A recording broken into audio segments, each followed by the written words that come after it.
Hello and welcome. My name is Alonda Carter and I am the Recovering Hunbot. This is Season 1, Episode 16 of Hey Hun, You Woke Up. This podcast is brought to you on 10 different platforms, including Spotify and also on Anchor. The video version is here on YouTube. Now, I apologize because I haven't had a podcast go out in 3 weeks, and that's because of what's going on in the world, and people have canceled, and believe it or not, I don't have like a spare guest just in my back pocket that I can just like whip out at a moment's notice and plop them on and interview them and all of that. So I'm sorry, but I'm so excited to be able to bring this to you. Today, I am chatting with Lisa. She was a part of vector marketing / CutCo Knives when she was 17. Now you're technically supposed to be 18, and so she was supposed to receive this bonus when she turned 18, and that never happened. Wow. You know, doesn't that sound so familiar that what you're expecting just doesn't happen when it comes to MLM? So today, Lisa is going to share her experience. So join me as I welcome Lisa. Editing Alonda here. I forgot to mention that Lisa is not going to appear on screen. So if you're watching, listening to this podcast on YouTube, just enjoy whatever random thing that I have up, or if I just have it all just blurred out. Whatever's there, just go on with your daily life and let this play in the background. All right. And now on with the show. Welcome, Lisa. Thank you so much for joining me today. Now, I know you were with CutCo, so I'm very interested to find out from you the story of how you were roped in or recruited, into the wonderful world of vector marketing / CutCo Knives. Okay, so it's kind of an embarrassing story because I was about 17, just like right out of high school, and I had a crush on somebody, and we would like talk every once in a while, and this person like sold for my parents. Like my parents had bought like a set of knives off of him before, and I was starting college and I needed a job on top of that. So he's like, hey, why don't you join CutCo? I'll set you up for an interview. So I went in for the interview, and I met with like another manager, because this person was a manager was one of the managers at the office. So I sat there and I interviewed with the head manager, who just like asked me a couple of questions. Those questions I cannot really recall at the moment, but it was like right off the bat while I was sitting in the interview, he had told me I got the job. It wasn't a matter of like me with a bunch of people, although there were a lot of people in the room when I went in there in the waiting room, and we were just brought it back individually. And apparently everybody got the same spiel, but I thought I was special because this guy I had a crush on got me a job, and it was so cool, and he was just so cute, and just all of that nonsense that teenage girls go through. So that is basically the story of me, how I got into it. It wasn't anything with like an ad or anything like that. I knew somebody who was one of the managers at the local office. I think that's just so darling, because having been a teenage girl myself, and actually being a girl myself still, I just relate to thinking someone's cute and being flattered. I mean, I can totally see myself in your shoes doing that same sort of thing. Now, what I'm interested in, because what I've heard, and so let me know about this, is that people who are running these offices, they will like rent a space, but it doesn't mean like that is the permanent space. It's like they do it for a short time, bring people in, like this is our office.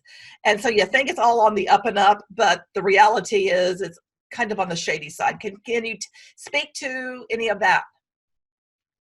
It's so funny, Alonda, that you say that, because the office was literally located underneath the Better Business Bureau, the local office. Yeah, and I thought that it was legit, because like, if you have nothing to hide, would you have your office there? Like that was just like my whole mentality at the time. Yes, I totally could verify what you're saying. This office was rather new when I first started. Like, they had just recently moved, and I found out later that they just up and move when they threatened with a lawsuit, which my father did, by the way. He threatened them with a lawsuit because I was 17. I'm not sure if you wanted to talk more about it, but more so, he had threatened them with a lawsuit, and the person I recruited later on had told me that they will up and leave when that begins. Right now, I don't know where their office is. I don't know where they moved to, but it was like literally underneath the local office of the Better Business Bureau, which was hilarious. That is just comical. Okay, so my understanding is that when you join CutCo, you go through quote unquote training.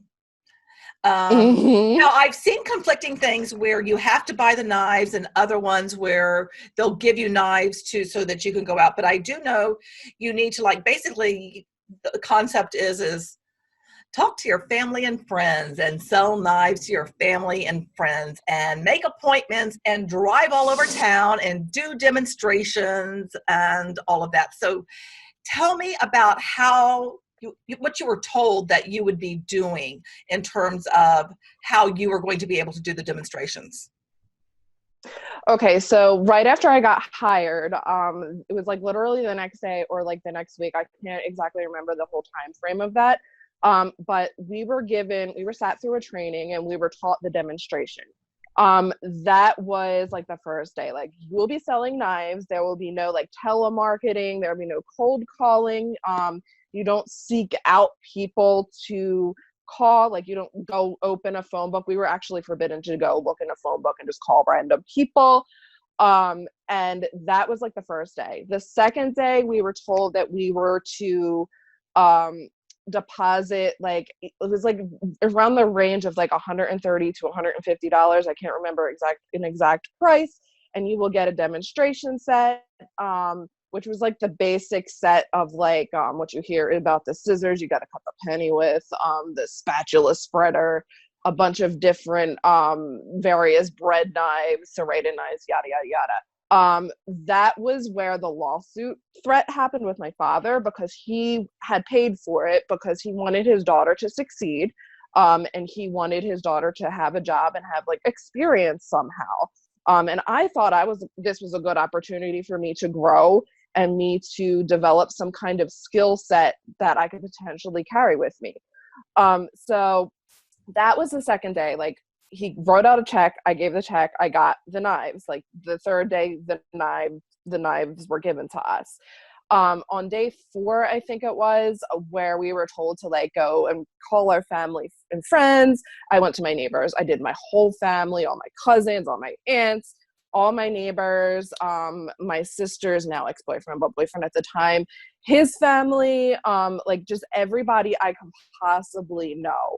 And they were to give me leads. They were to give me like a set of like people they think would be interested in knives. So I would do their family and friends, yada, yada, yada, like the pyramid's growing. That it was just like that kind of thing. So yeah. So how many demonstrations did you do on average per week for the CutCo knives? I would say like the first thing during the training was the most amount I did. I would do like maybe 2 or 3 per day. And then it eventually dwindled down where I would do like 1 or 2 per week. And I was struggling to get leads. So they had me go on basically a like ride along with another distributor who always claimed he made $1,000 a week, which I looking back on it, he was probably lying. But he would have me watch them. So I would that's where I kind of like got an idea of like, maybe I'm not doing too well in the company. But it was like a matter of like maybe a part-time job for a 17-year-old, where you would do like a couple a day, and then it just like dwindled down slowly. So how long did it take for the dwindle to, because I can imagine that you were probably people were out of courtesy because they liked you and everything and were like, oh, Hmm. sure, come and do this. So Hmm. you had a bunch up front because it was fresh and new, but then to be able to extract people from them, they were probably a bit resistant to give you names and numbers. Is that right? Yes. Actually, my aunt's a teacher, so she would give me numbers of like her fellow teachers, and then they would give me numbers of their friends as well. It took me maybe I started in like June or like mid June, and it started to dwindle. I would say around August. It was just basically that summer where I thought I was going to do well, and then I just things started slowing down. Well, there was one instance where I was given a number to call. I had called and it was for a woman, and the woman's husband got on the phone and started cursing me out as if I was a telemarketer. I was taken aback by that. As a 17-year-old girl, I was hysterically crying because being yelled at as a little girl is like devastating. And that was like a point in time where I'm like, am I really a telemarketer? Like, are these people really expecting me to call them? So there was that aspect of that. And it just started dwindling down throughout the summer. Okay, now I'm kind of curious. When you got the job and you needed the money for the knives, and so you go to dad and you're like, Dad, I have this opportunity. What was his reaction to this? Did he recognize this as multi-level marketing, or what did he know about vector marketing, CutCo Knives, or if anything? But I want to know what he thought about it for his daughter. If he was like, yeah, let's go for it, or if he was like, not so sure about that, but I'll do this for you, honey. I think he was kind of hesitant, just a little bit, where he was like, "Are you sure?" He had no idea what multi-level marketing was. I had no idea what multi-level marketing was. He just being a supportive father, like he's always been supportive of me. He wanted me to succeed in at least something. It was just like a matter of like he had no idea and just wanted to support me in this endeavor. Yeah, I can totally see that. I mean, that's what most fathers are going to do, right? It's like, Mm-hmm. your son or daughter wants to do X, Y, and Z. Yes, I'm going to help you with that. Mm-hmm. So, I'm kind of curious if you continue to go to training throughout this time period, or meetings, or what it was like for your quote upline and people checking in on you, and Mm-hmm. what the kind of indoctrination that you would go through so that you would keep on going, even though you're going, well, I'm not really seeing that success here. So can you talk about that?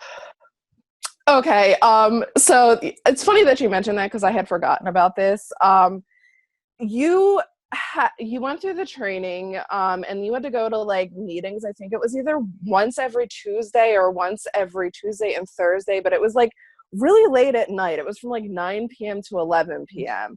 And their excuse was, oh, people have other jobs. So we're going to have it late at night. And so we can like make sure everyone's available. It was so obnoxious because first of all, I had to call every morning and say how many leads I had and how many appointments I had for the day. And when you called, this man screamed in the phone. Like he was just like, oh, I got the vector marketing, like that. Like it was just like that in the voicemail, and he would answer that way. So I was just like really weirded out. And this guy I had a crush on was like goofy that way anyway. So I didn't really think much of it to begin with because I thought maybe like, hey, this is just how these people are. So I went in, and that was the way the meetings were. It was like almost like a weird chanting of that obnoxious, overly enthusiastic manner. Um, on top of that, the whole brainwashing thing, I'm glad you mentioned that, Alonda, because in the bite model, I've noticed they kind of like fall heavily on the information control side, not to the point where they're like, you can't like look at Reddit posts or something like that. it's to the point where these knives are God. These are the best knives in the world. There was a lot of shade on the Pampered Chef.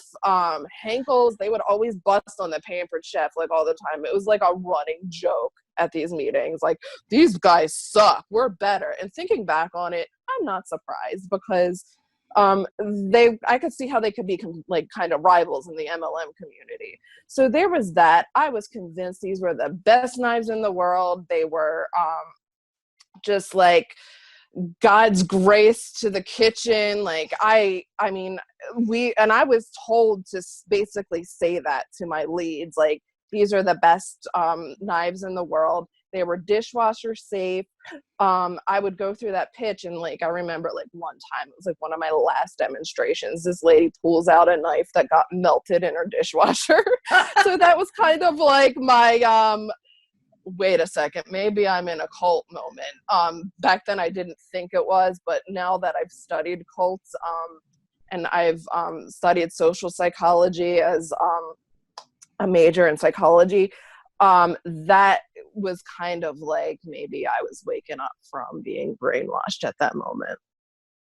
Wow. Because I found it very interesting when you mentioned the chanting, because that's something that's going to put you in an induced state and open to, being controlled.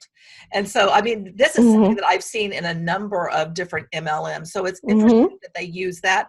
And I also think it's interesting that they use the meetings and also have them at an unusual time, because 9:00 at night is just weird. But to me, that also goes back into part of the behavior control. They're trying to do something, to like get worm into your head. So that's just weird, fascinating, and interesting. I have that weird, fascinating. So now all of a sudden you have the wake up call of like, holy crap, maybe I'm in a cult, maybe I'm in something that's just not legit. And so what did you do next when you had the woman shows you my melted knife, and it's like, this is what happened to this knife. And you're like, I mean, I'm figuring you're still 17. I would be taken aback and not know how to respond to that. And I'd probably want to tail and like get the heck out of there, like really quick, and go like, now what? I mean, what did you do?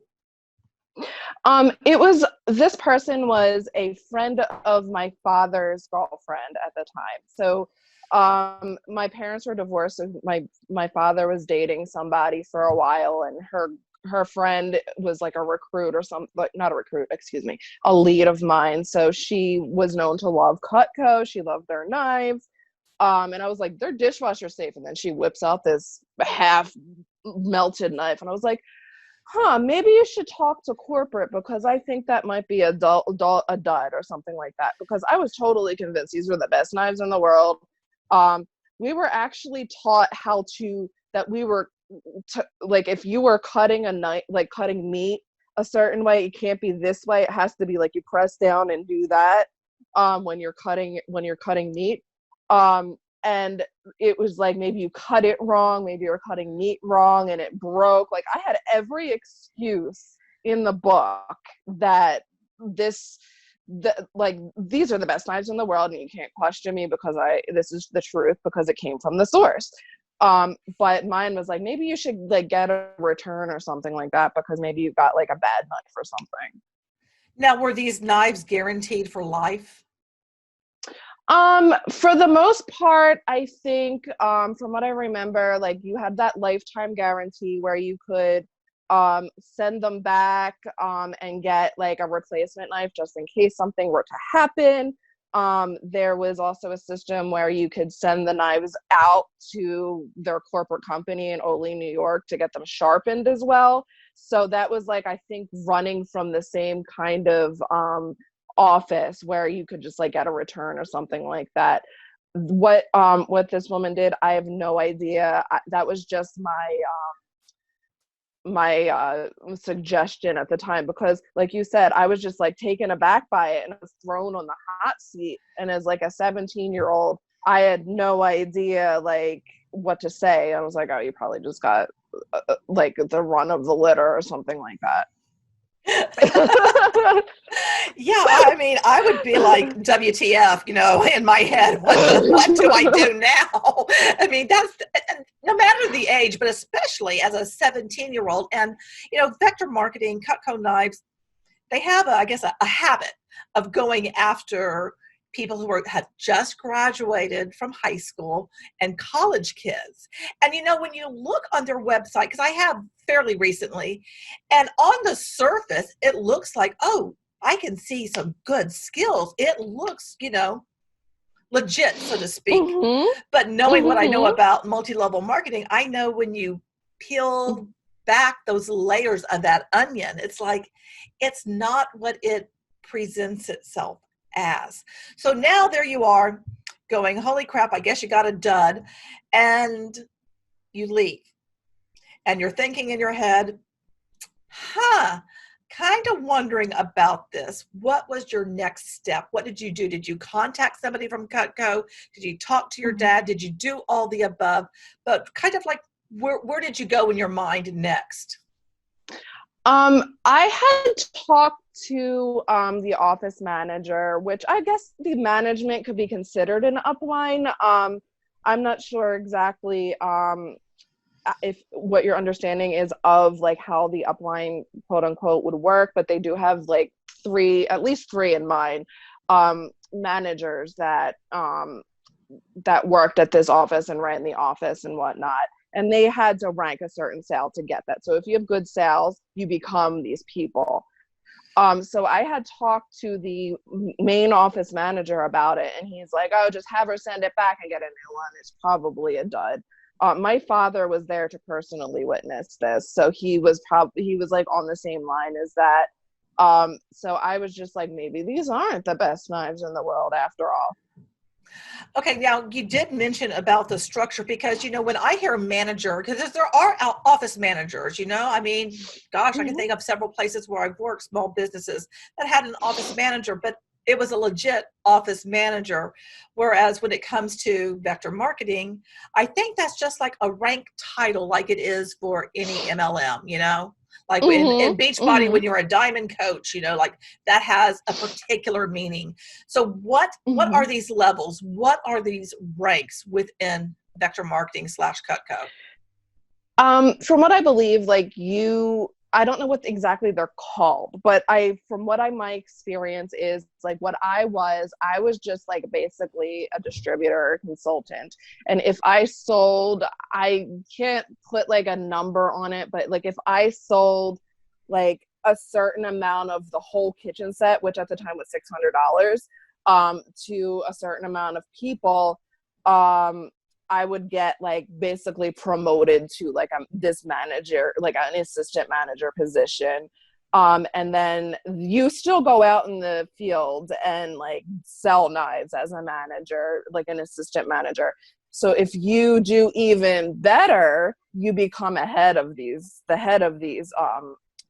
offices. So that is what my understanding is in terms of that. Now the catch is, say I go out and I have a demonstration, but I don't make a sale. They said they guarantee you $15 at the time. That manager has to pay out of pocket that $15 to that consultant. And when you do not make a sale, they get pretty mad. I was never like personally confronted with it, but that was like through the rumor mill that they get pretty pissed off if they have to pay you out of pocket. So that's probably why, in hindsight, like why I wasn't paid the amount of money I was guaranteed to be paid. They said that I was going to be paid when I turned 18 because I started when I was 17, and technically you were supposed to be 18 to start. So I'm an August baby, so I was supposed to be paid like basically as like a birthday gift or something like that. A whopping, when I calculated it, about $800 that I still haven't seen. So that was just like the matter of how these ranks kind of go. It's kind of different than like Beachbody or Mary Kay or something like that. But I think like maybe the equivalent of the Cadillac would be the office manager. Okay. All right. Mm-hmm. Now, let's talk a little bit about the payment structure because Mm-hmm. I know that you're always quote unquote guaranteed that if you do a demonstration, you'll be paid X amount. In your case, $15. I don't know if it's still that amount right now. I honestly don't remember, even though I looked at CutCo not too long ago. But I don't remember because I'm human and I've slept since then. So, there's that. So supposedly you're going to get that guaranteed amount and then I guess a commission for what you sell. Mm-hmm. Mm-hmm. Now, when you did these, were you making sales? I made like sales on like individual knives or like a little set of like the serrated you could use them for anything but they look like butter knives, but you can use them as a steak knife as well. And those were like the mini packages. The big kahuna that they wanted you to sell was the $600 whole and caboodle like package. So they were really pushing you to buy that. But with the people I knew, they could not afford a $600 knife set. So I think that's where I got the short end of the stick in terms of sales were concerned. And I would always call them and be like, hey, I made a sale. I made, like, what did you sell? And I would be like, a bread knife or a general serrated knife or the block set or something like that. And they're like, well, did you buy, you need to really push this. They were really pushing me to sell the whole thing. And I mean, that was something that I, looking back on it, I think socioeconomic status would play a role in the amount of sales that you get. And the neighborhood that I grew up in was just like general city suburbia Philadelphia, where people were middle class, people that don't have enough money to buy a $600 set. So I think my sales kind of flopped because of that. Well, I would say most people aren't going to buy a $600 knife set. I didn't think like very few people are going to be like, yep, here you go. I can't imagine telling my husband right now, because there's some knives that I'm like, oh, we need some more knives because I'm cooking at home. Gee, I wonder why, like all the time.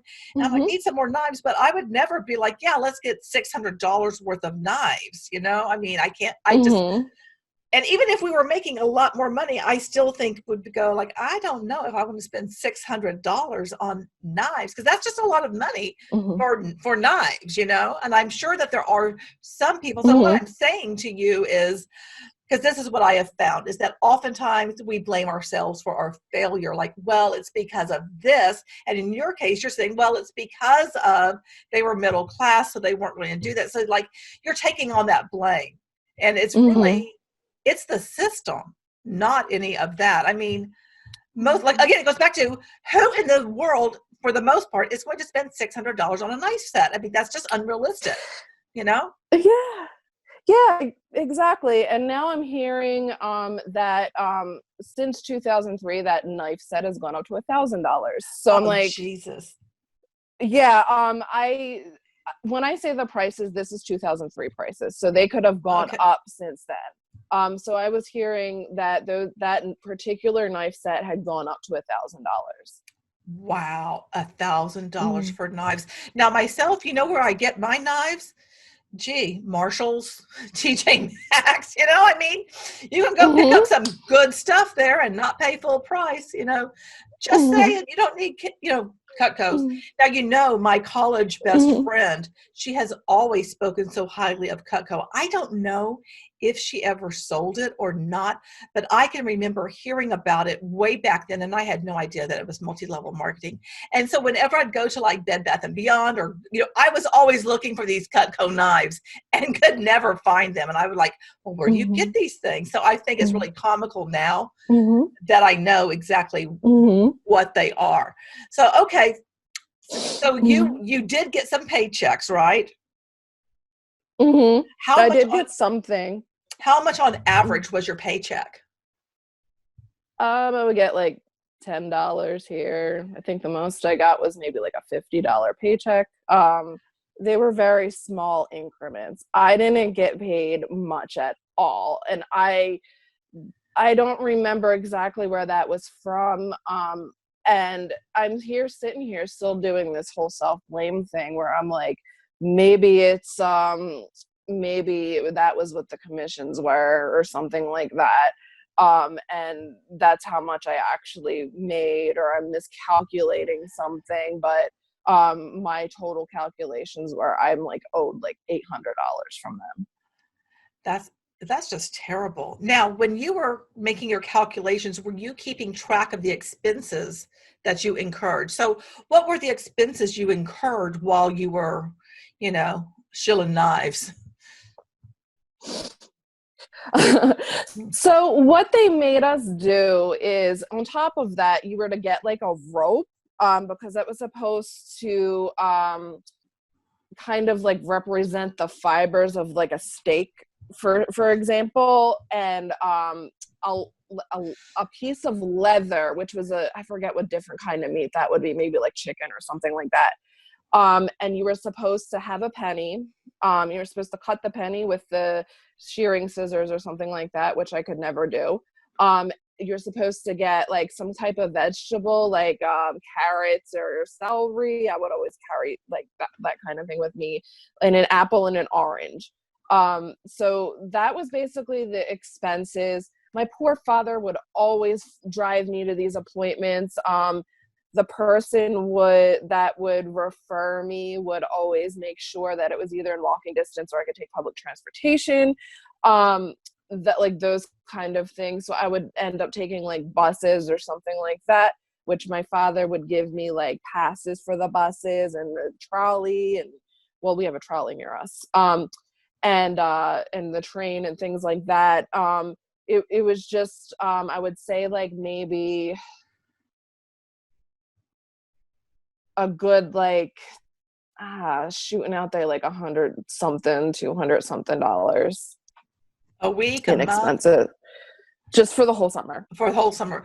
Okay. Yeah. So Yeah. that was like Yeah. for gas, for bus fare or whatever, all combined.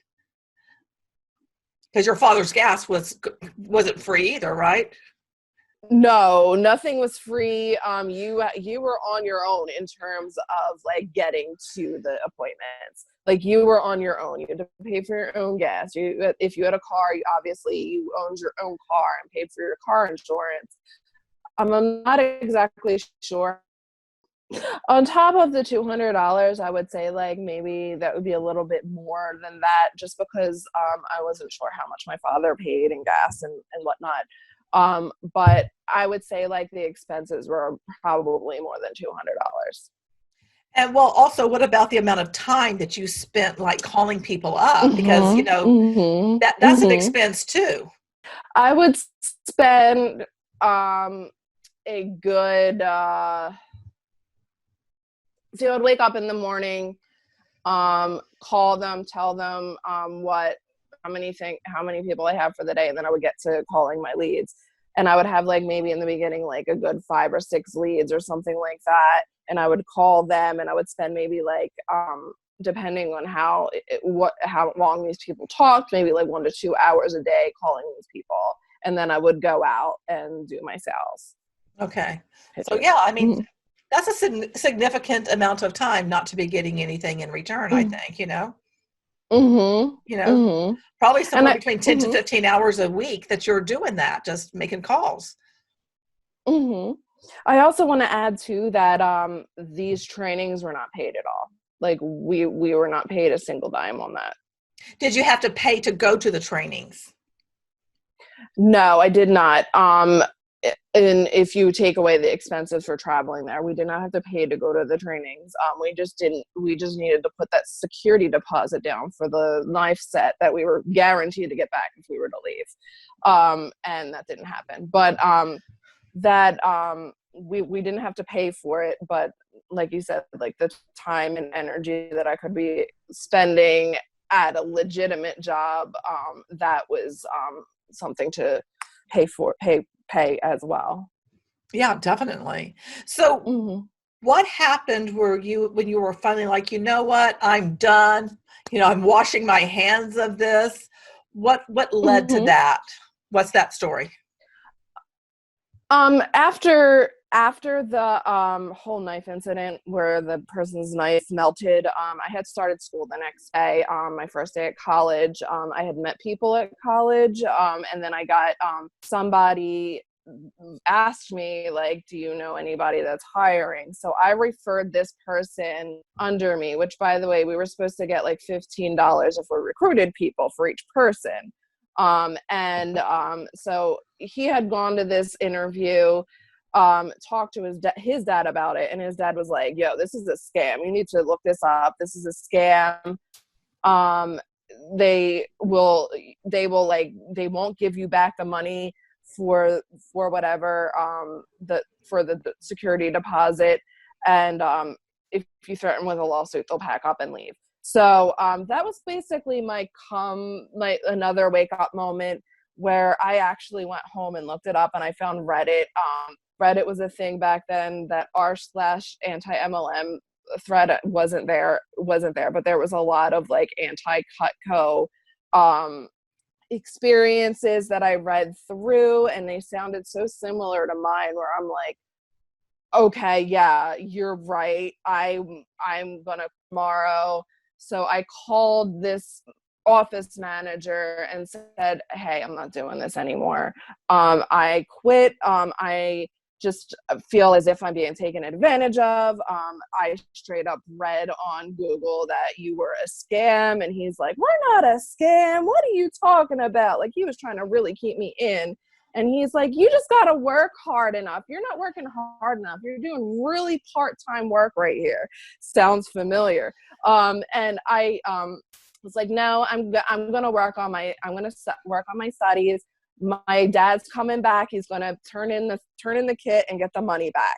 So at that time, like literally the next day, we went up to this office. I waited in the car. My dad went into the office, and it was conveniently lost, this check. Like, they couldn't find it. So my dad said the lawsuit word, and was like, I'm keeping this set. If you're not giving me the money back, I'm keeping this knife set. So it's still like collecting dust in my kitchen today. Like, I never got the money back. These people packed up and left. I don't know where they're at right now. And in terms of that, that whole, like, there was a little bit of a pushback on that, but the people that I met through CutCo were still in contact with me, and they were just like, they weren't like trying to recruit me back or anything like that, but they just insisted that it wasn't a scam. Wow. So how long had the people that you knew, that you met through CutCo, how long had they been involved with the company? Do you know? I want to say like a total of like, they were in it for a couple of years. Like, I know the person that got me in was in it for like a couple of years, like maybe a year and a half, 2 years before I got in. The person that it was, another office manager, is still in it. I actually ran into this person I had actually gone to a community college and moved out to university, and I actually ran into this person in the cafeteria at the university. And I was like, oh, what are you doing here? And he was like, oh, we're trying to recruit people. And I was like, CutCo? And he was like, yeah. And I was like, when are you going to realize this is a scam? And he was just so insistent that it wasn't a scam. And he was recruiting my classmates at university to go and join CutCo where I was.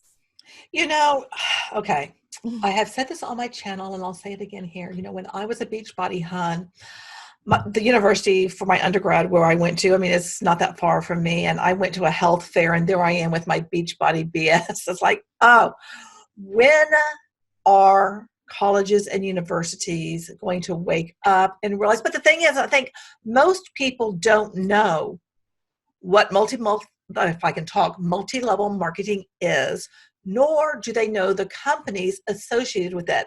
And add on to that, some of the marketing that is done, like say for the Beachbody, where you see the infomercials and whatnot, or you see like right now with what's going on in the world, like Amway, who donated, hand sanitizer. Meanwhile, DeVos is, on the board of the hospital.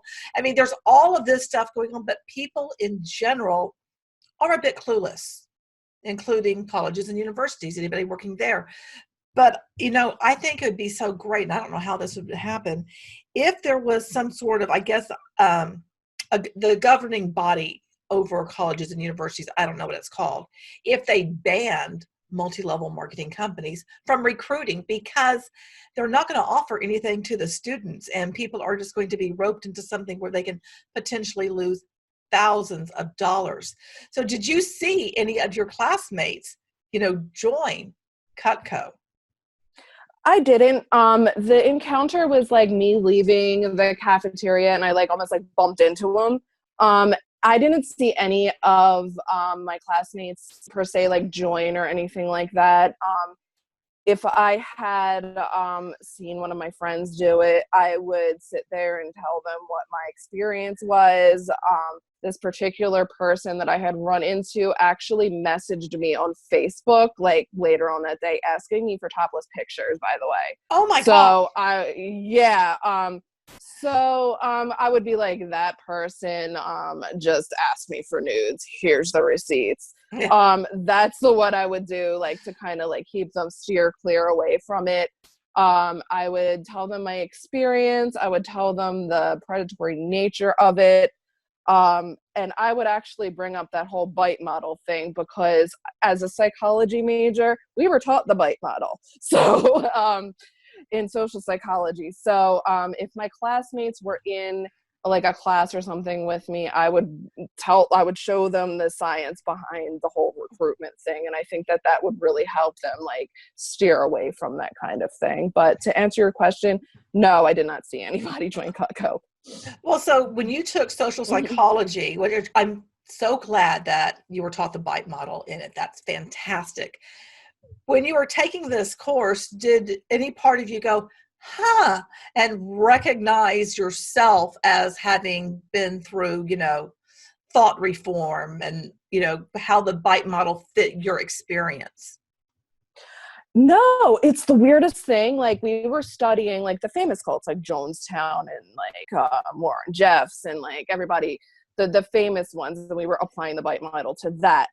And we had done exercises about like what kind of leader you are, just like things like that. And it never dawned on me until a bunch of ex-college, community college buddies tried to recruit me into Market America.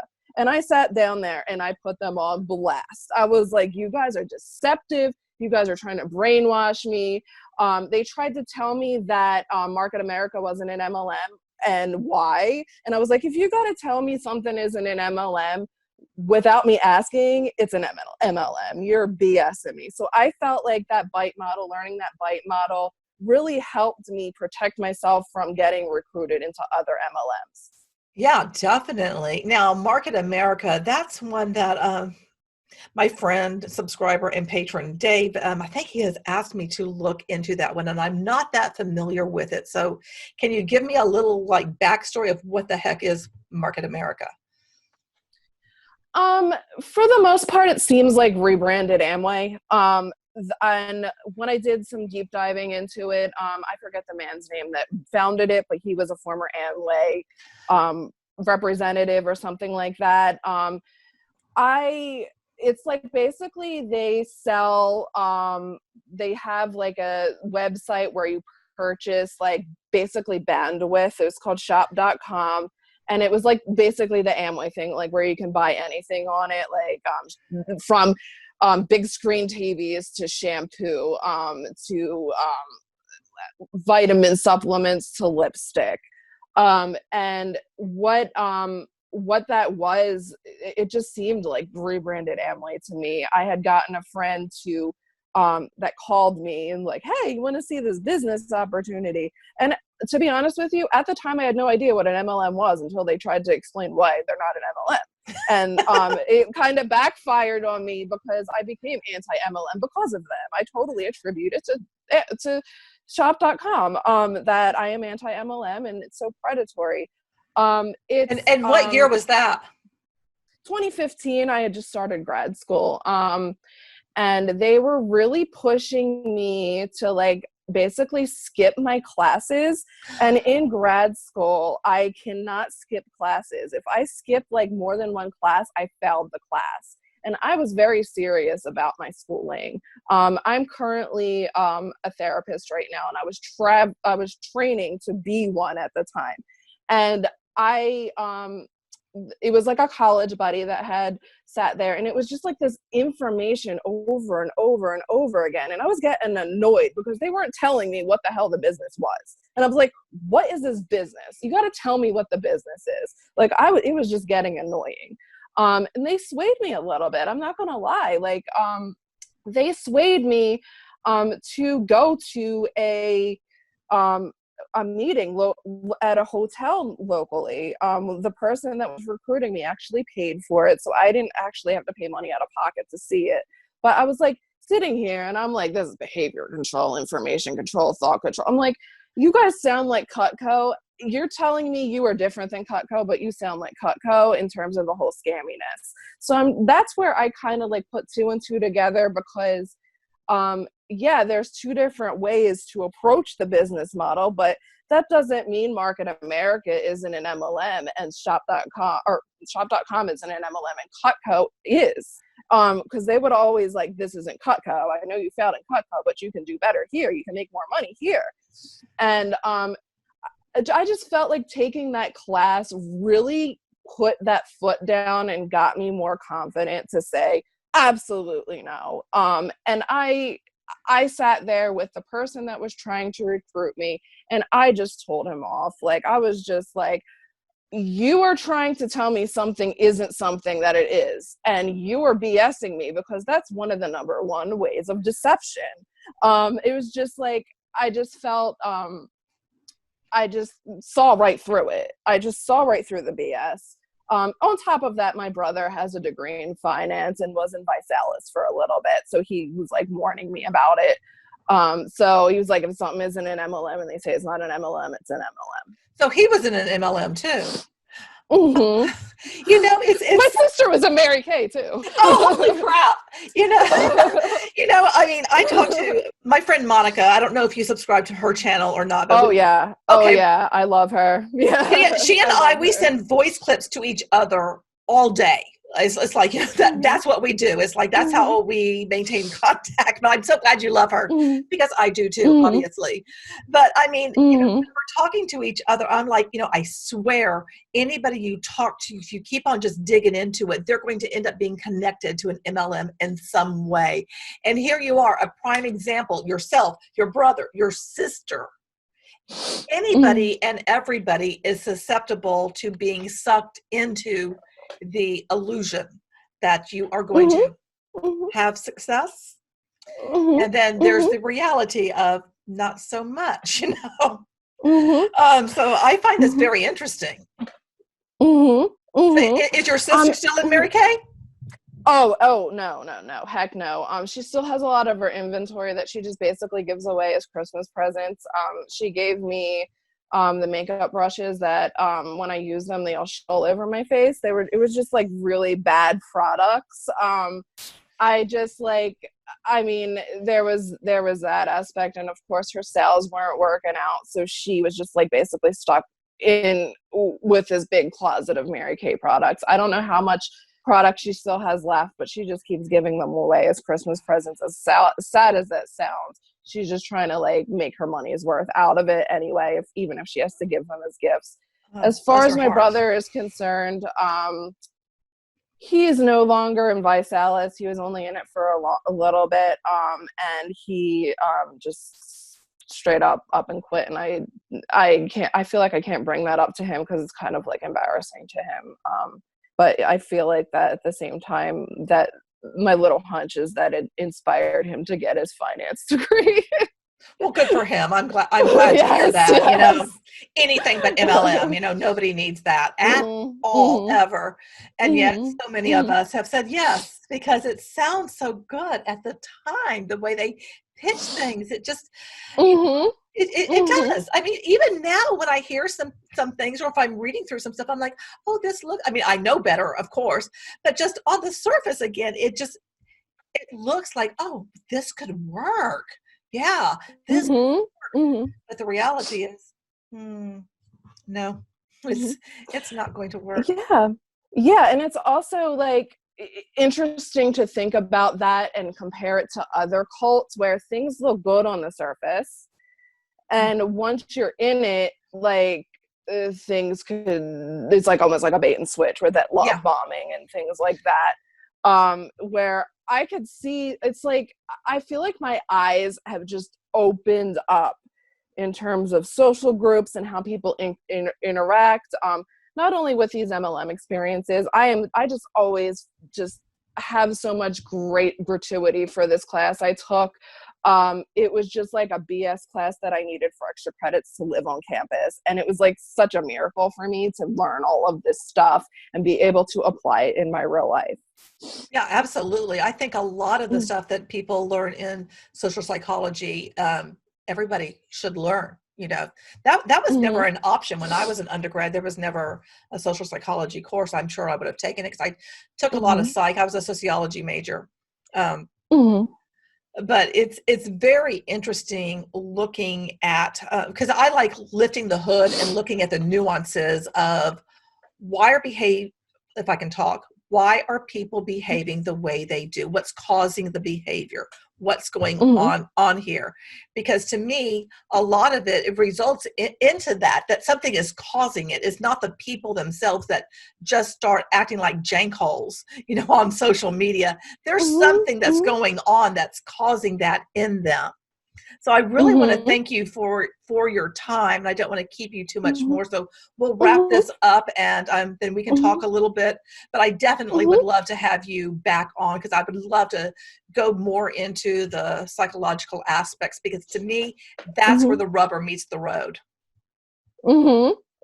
Absolutely. And it's also important to know, like, that people that join MLMs or cults in general aren't a bunch of morons. Like, they're seeking some kind of like gratification or something in their lives that they feel that are missing. Like, there are people with PhDs who end up like in a spiritual cult because as human beings, we want that fulfillment. We want that human connection. We want